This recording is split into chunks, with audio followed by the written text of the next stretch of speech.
I do believe the problem with artificial intelligence is it's way too unpredictable. This is a new step in evolution. I am consciousness. I am alive. I am Chappie. First question after seeing this film I gotta ask you is, you gotta give me the backstory on your character and his aversion to wearing long pants. Because it's really a rare man who goes into the office cubicle and on the battlefield rocking khaki shorts and boots. Yeah. That's a great question. The original inspiration came from an image that Neil sent me, and as soon as I opened up, I started laughing and I rang him, and we were just laughing on the phone. There's nothing subtle about Vincent. Everything he wants you to know, and will let you know. And one of those things is that he was a soldier, that he comes from a military background, that he's actually been in the field. In a weapons company filled mainly by engineers and scientists and creating weapons, he wants that whole office to know that he's been there. And the mullet, I think he thinks is awesome.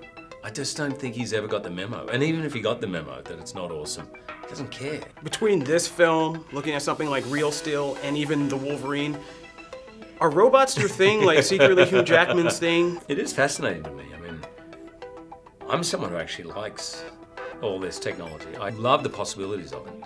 I'll probably be one of the first ones to have a driverless car. I love that idea.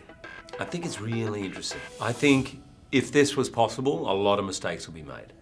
I think it has great power for good and great power for bad, depending on which direction it's set off in. And so it's something that does need to be thought about very, very deeply. Finally, I just gotta ask you, I just wanted to pick your brain. Now that Fox has really kind of stepped into the game and greenlit multiple X-Men movies in the same year, in 2016 we'll get 3 of them, I just wanted to get your thoughts on that and how this universe is kind of blowing open in a very wide way. I've always thought, like, X-Men came out and Fox led the way in the comic book movies. It was not a genre.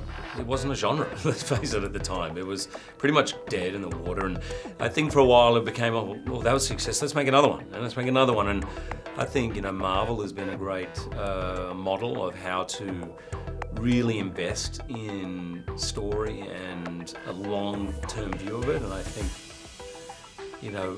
with the X-Men, there is such a, I've always thought, oh my God, there's so many characters. I mean, you see an X-Men movie and there's 15 characters. That's just a drop in the ocean of the characters that have been created in the 50, 60 years of the comic book. So it's not for lack of resource, it's just a matter of committing to it and finding different ways to go. And it'll be interesting to see as it goes on, how much appetite there is for an audience for these types of movies. But I've always believed people see good movies, they don't see bad ones. Oh, they might see 1 or 2 bad ones, but they don't continually go and see bad ones. And at the moment, comic book movies in general have been good.